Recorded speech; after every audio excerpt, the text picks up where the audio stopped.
There are public schools that are blocks away from where this happened, and there are kids that have no idea that this happened, that this horrible, racist, vicious massacre of hundreds of people happened right there in their city. They would like to forget it ever happened. You know, Tulsa says the most beautiful city, the oil capital of the world, the blessed place to live and all that. If they keep digging up this rot, somebody might think it's not so good. It only took 18 hours for a thriving, bustling Black community to be reduced to ashes. 300 people were killed, over 4 miles of 36 square city blocks destroyed, 600 businesses destroyed, 1,256 homes destroyed. I say all the time, Greenwood is the oldest and largest crime scene in America. There are people who have eyewitness testimonies, their descendants are saying, my dad told me that he helped to load bodies onto trains headed north so they could be buried somewhere else so that there would be no accurate count here. They tried to hide it, cover it up to make it like it never was, but it's one of the worst we've ever had. And there's so many of the people that lived then, they're gone. I just can't imagine it. I just can't imagine what it was like for them. And it took a lot of bravery to get out there and tell their stories as well. I hope that we don't take this history and glaze over the things that are difficult to talk about. Life is difficult. You have to talk about the things that impacted people heavily, and this is one of them. This is not just a Tulsa exclusive conversation. People in Washington State, people in Florida, people in Maine should know about the Tulsa Race Massacre.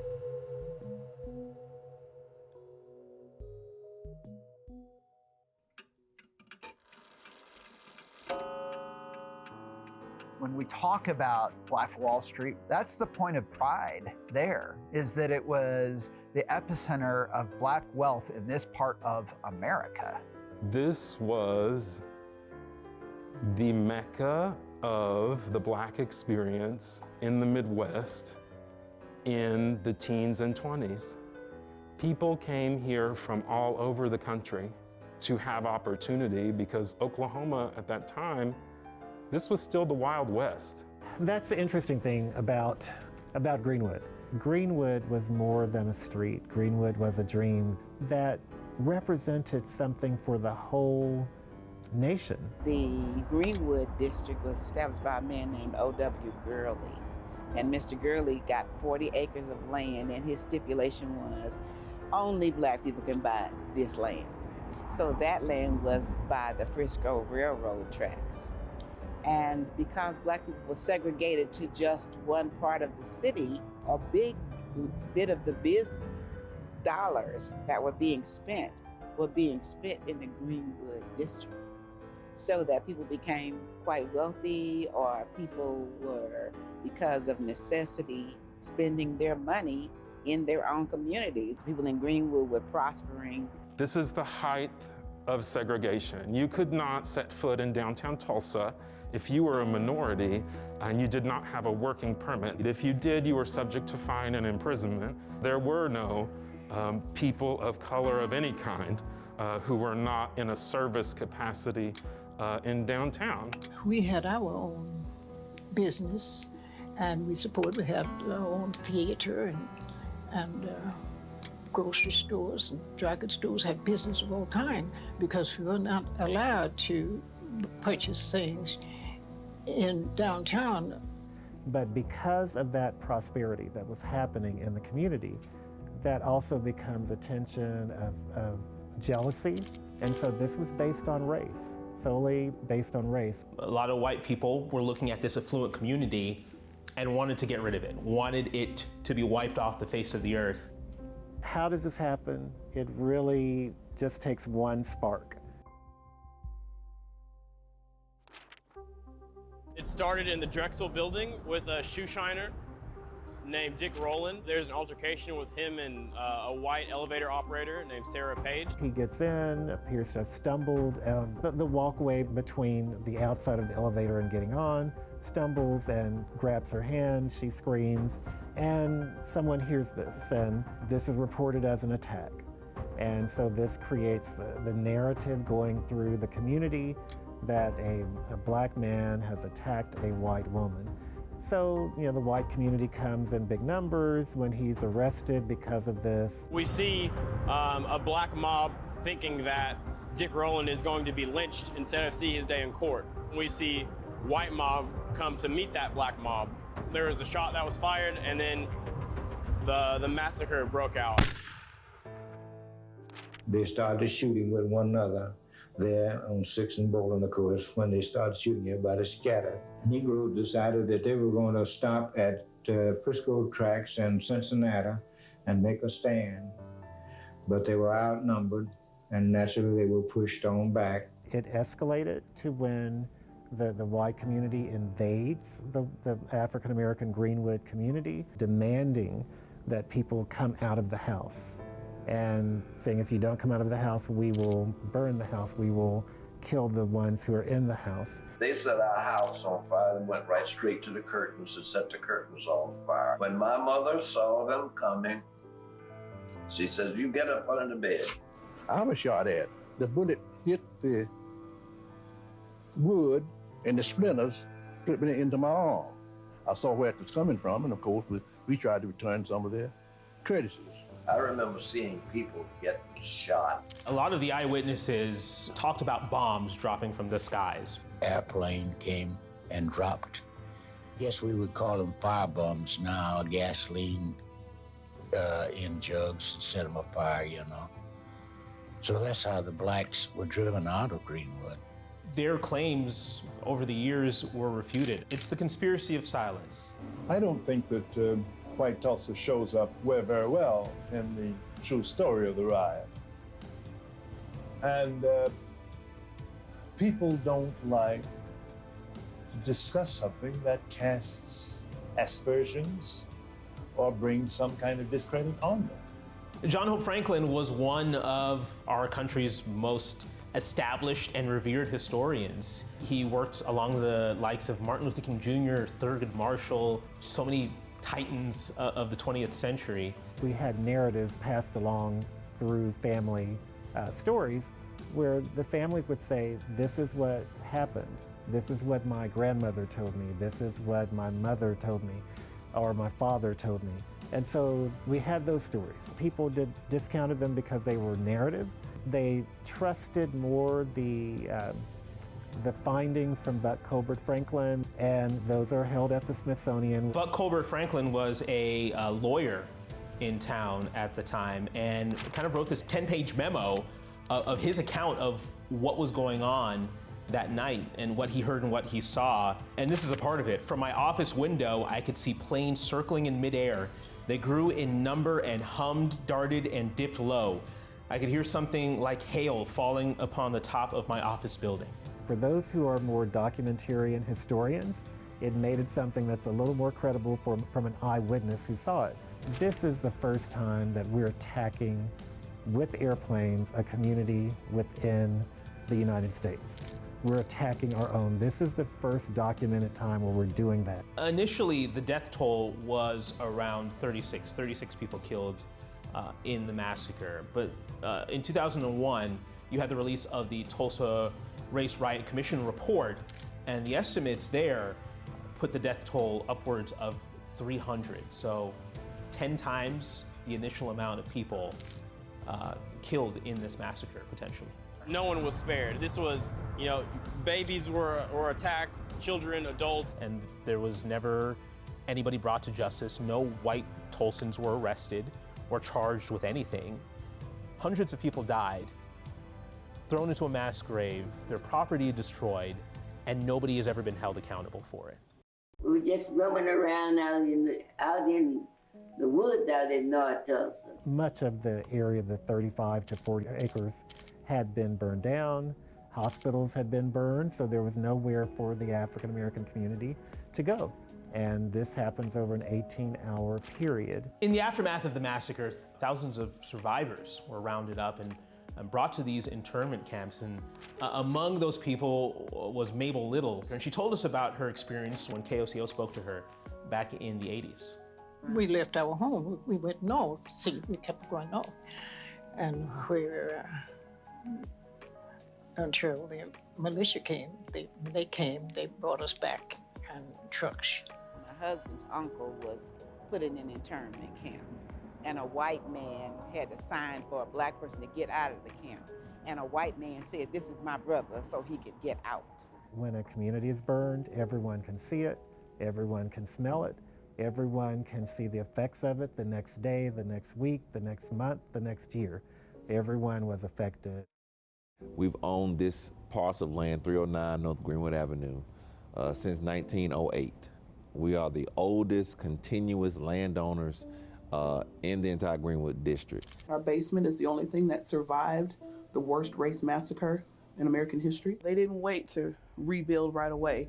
They still saw fit to come worship God. A week later, they were taking communion in whatever was left of the basement of their church. And it just shows just how much of a refuge that place provides to people in the community, even to this day. The basement surviving in the midst of this racial tragedy, I feel it's just the divine power of God.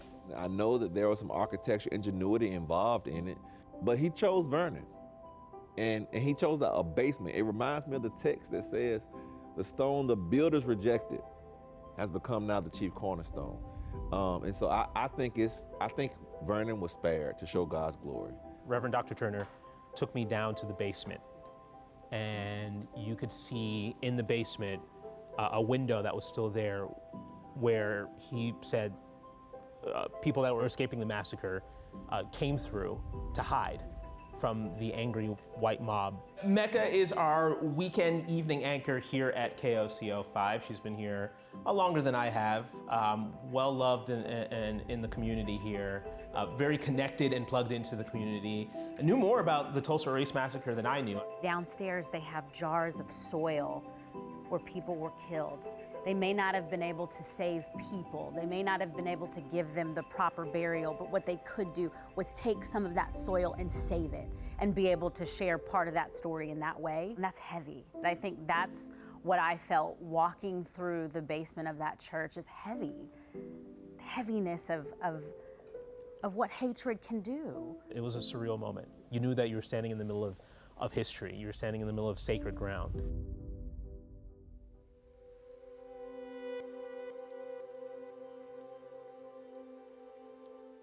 This was an area that was intent on rebuilding. The government didn't come in and try to help out or rebuild.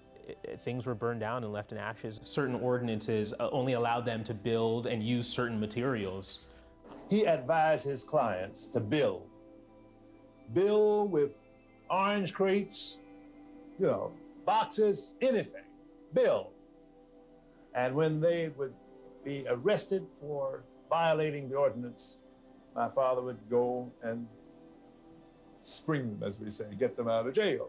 We couldn't put up the type of buildings that we wanted to start with because we had to just put up a little shack building. But from that on, it was just a miracle, just telling the truth that happened. Because there's nobody in the world, I don't think, could have made a comeback like the black folks of Tulsa, because they had nothing in the world to help them from the city. I've never heard of it in other place, and I've traveled all over this country and been abroad, but I've never heard of a place that people being treated like they were in North Tulsa in all of my life. Survivors of this massacre built back strong years later. They came back resilient. And of course, urbanization and desegregation and other things wiped it out once again. They had their own finance companies, they had their own banks, and they catered to one another. You didn't have to go outside of that community to do anything. Now they have to go outside the community in order to get regular services. North Tulsa is like a food desert.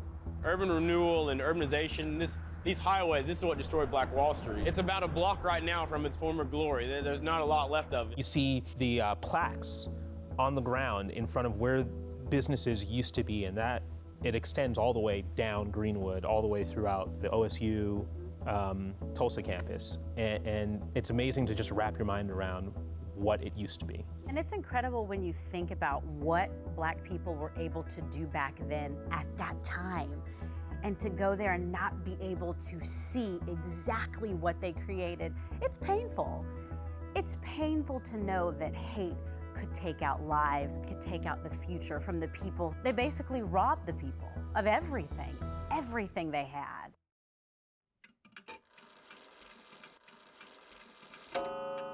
As an educator, does it frustrate you to see how many people don't know about the Tulsa Race Massacre? Absolutely. It was not something to come up in the curriculum. It may be something now in the curriculum, but it's probably a real short chapter. I learned about it through work. When I learned about it, I was embarrassed that I didn't know about it. Exactly. Then the more that I learned, I was shocked to find out that most people didn't know about it. I've been in Oklahoma for about 6 years now. You had generations grow up in this city who never heard about it. I didn't hear about it until I was in my mid-20s.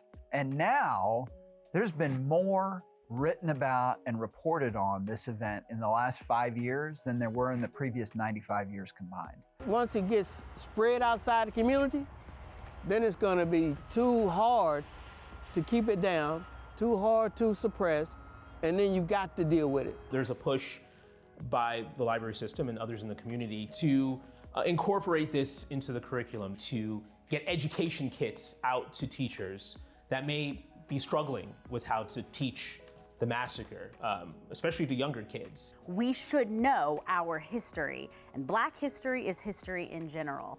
I think it's important also for young Black children to know that they stand on the backs of people who were incredible. They built up a city that was Wakanda before Wakanda. I've seen the portrayal in Watchmen. I remember the night that aired, Twitter was just abuzz. People were saying, wait, this actually happened in America? There were people that were asking questions. National news outlets started to do stories. I thought that was amazing. The power of pop culture, bringing things to light to an audience that may not necessarily go out and seek it themselves. Lovecraft was unique and an excellent a portrayal of the pain of what happened. People learn in different ways.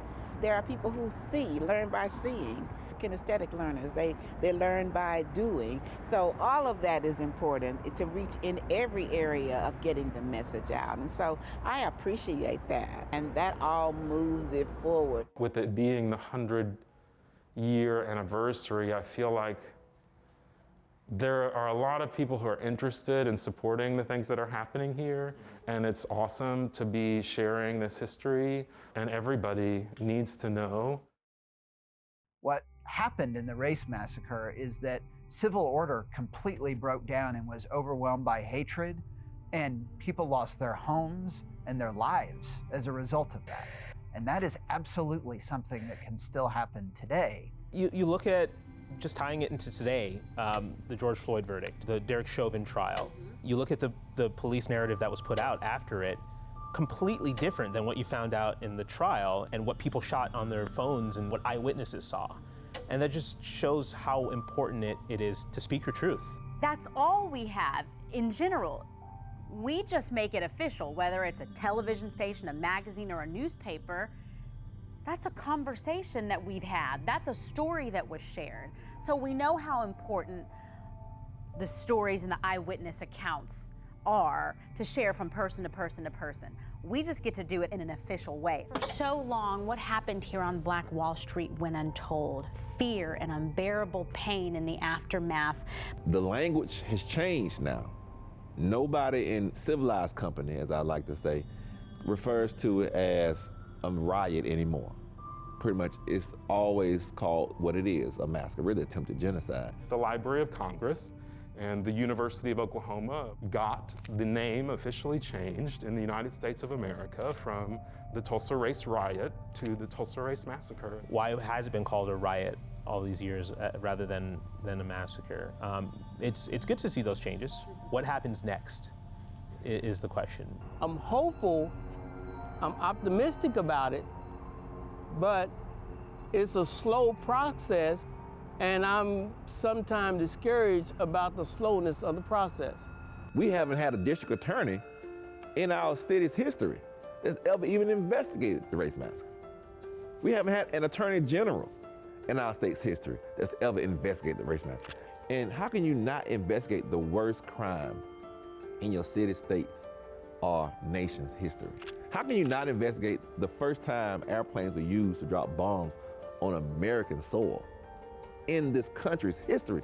For the first time in Tulsa's history, a sitting mayor has agreed to do mass grave excavations. People are seeing how much of an injustice and how much of a tragedy this was. People are finding that courage to speak up, and they're using that to help guide their search for where to look for people, where some of these bodies may be dumped. We've heard stories about bodies being dumped in the Arkansas River, people being driven out of the state to other places and being dumped outside of the state. We've collected those stories, and they're really helping guide a lot of the search that we're doing, trying to find the mass graves from the 1921 Tulsa Race Massacre. Oak Lawn Cemetery, which is a city-owned cemetery, was the main cemetery for Tulsa in 1921. We were looking for individual graves in there, doing test excavations, looking for individual unmarked graves of people, and came upon a mass grave of people. They were all put in at the same time, and they are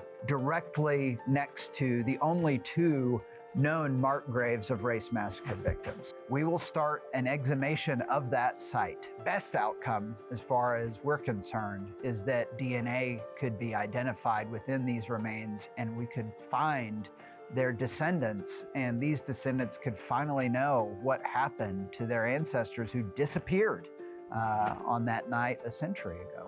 I think reparations is a big conversation right now, and I know there's conflict there. Speaking to the mayor on the other side, though, he said it would require them charging a tax, probably, or raising taxes on people and taking that tax money in order to pay reparations. And there's another notion of reparations, which is around acknowledging that there is a disparity in Tulsa between the lives that Black Tulsans have had the opportunity to live in the last century and the lives that white Tulsans have had the opportunity to live in the last century. We're very focused on the plan that we've created. It's called the Resilient Tulsa Strategy.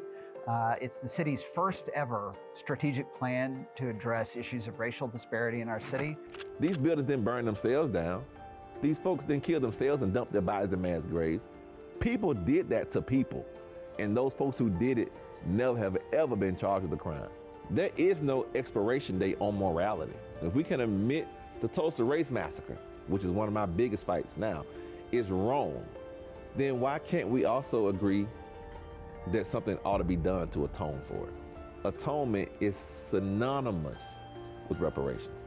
We have a petition on change.org. We have now over 25,000 signatures. It is one of my great frustrations as a born and raised American whose grandparents fought in the wars of this country. People that I know who have loved this nation. It is not reciprocated. We have always done more for America than what she's done for us. And so part of me fighting for reparations is to help right that scale. Greenwood, covering 35 city blocks, burned to the ground. No repercussions. You just could do that. You have people who are saying there need to be reparations to the people. What we hear you saying, you gave reparations to other groups. What will you do to make reparations for this? So there's hope, and I think every step helps. We have the Greenwood Cultural Center. We have several other locations like Oklahoma Center for Community and Justice that does a lot of reparative work. Even the churches, they're doing work to bring communities together to say, what can you do to make this better? John Hope Franklin Park acknowledges that Tulsa has a very bitter past when it comes to race relations. Reconciliation, getting everybody to cooperate and move together towards a brighter future, and that's ultimately what that park and what that space is about. History is something we must live with, both good and bad.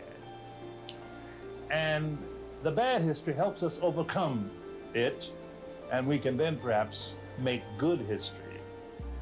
So we have to look at the past as it was and not as we wished that it had been.